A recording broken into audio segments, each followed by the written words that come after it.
رضا رضا رضا رضا رضا رضا رضا رضا رضا رضا رضا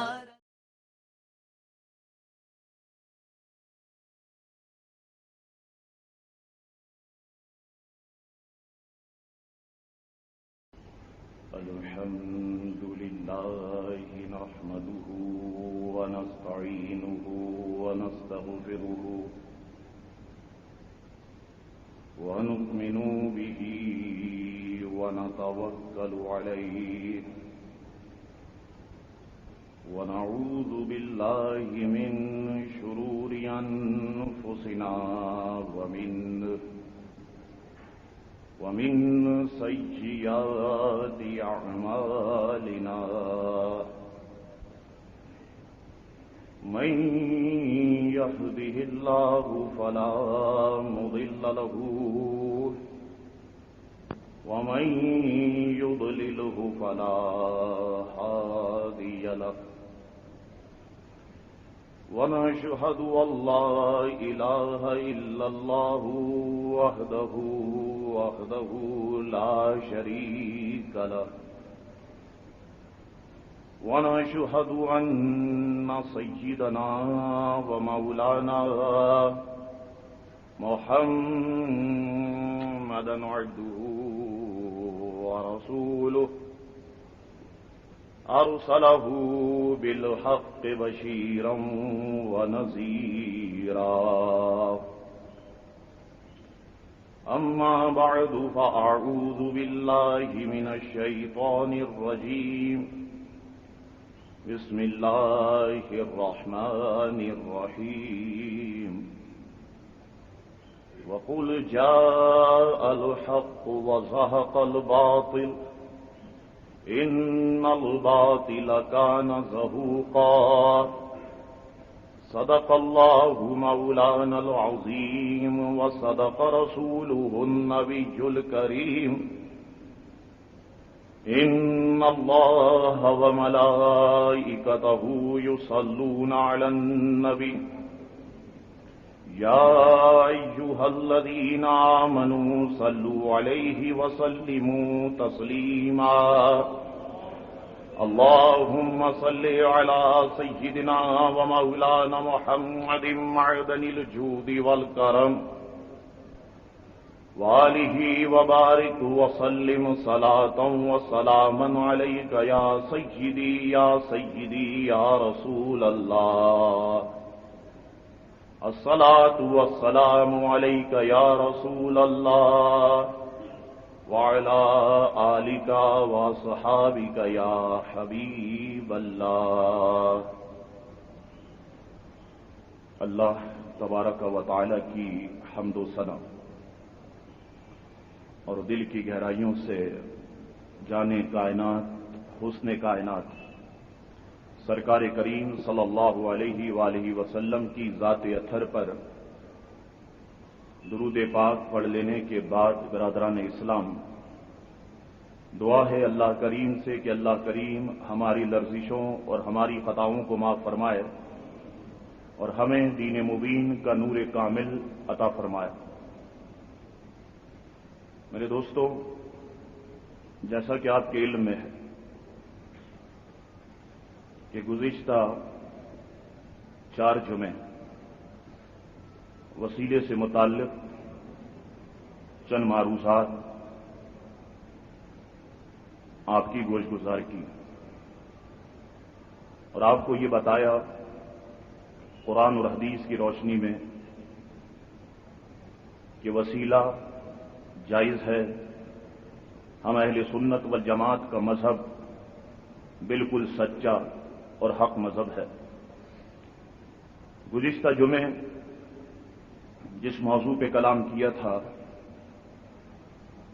اپنی نوعیت کا ایک منفرد موضوع تھا کہ جس کا نام تھا توسل بالتبرک، اور میں نے آپ کو بتایا تھا کہ اللہ تبارک و تعالی کے محبوبوں کے دامن کرم سے جو چیز وابستہ ہو جاتی ہے یا جس چیز کی نسبت اللہ کے محبوبوں سے ہو جاتی ہے وہ بھی بے مثال اور بے نظیر ہو جاتی ہے.